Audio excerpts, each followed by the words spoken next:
காசா குழந்தைகளிடம் தினசரி உரையாடிய போப் பிரான்சிஸ்.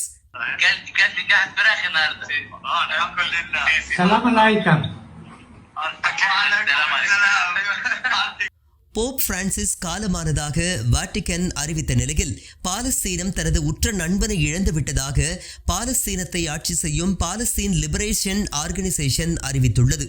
இஸ்ரேல் செய்வது போர் அல்ல, தீவிரவாதம், குழந்தைகளை கொல்வது எப்படி போராகும் என்று பலமுறை கேள்வி கேட்டவர் போப் பிரான்சிஸ்.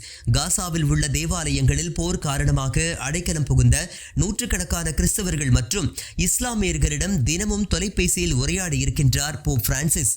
அங்குள்ள குழந்தைகளிடமும் நலன் விசாரித்திருக்கின்றார். இடையில் போர் நிறுத்தம் ஏற்பட்ட சமயத்தில் அங்குள்ள குழந்தைகளின் பெற்றோர்கள் நீண்ட நாட்கள் நாங்கள் இங்கு கிடைத்த காய்கறிகளையே உண்டு வந்தோம், தற்போதுதான் எங்களுக்கு சிக்கன் கிடைத்திருப்பதாக கூறியதை போப் பிரான்சிஸ் தனது சபையில் மகிழ்ச்சியாக பகிர்ந்துள்ளார். மேலும் போர் நிறுத்தம் ஏற்பட வேண்டி சர்வதேச சமூகத்திடம் போப் பிரான்சிஸ் பல முறை கோரிக்கை வைத்துள்ளார்.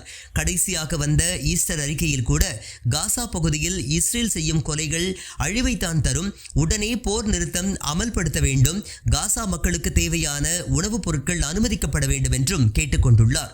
உலக தலைவர்கள் பலரும் காசா பிரச்சினை குறித்து பேசுவதற்கு தயங்கிய நிலையில் போப் பிரான்சிஸின் நடவடிக்கைகள் பலரையும் ஆச்சரியப்படுத்தியுள்ளது.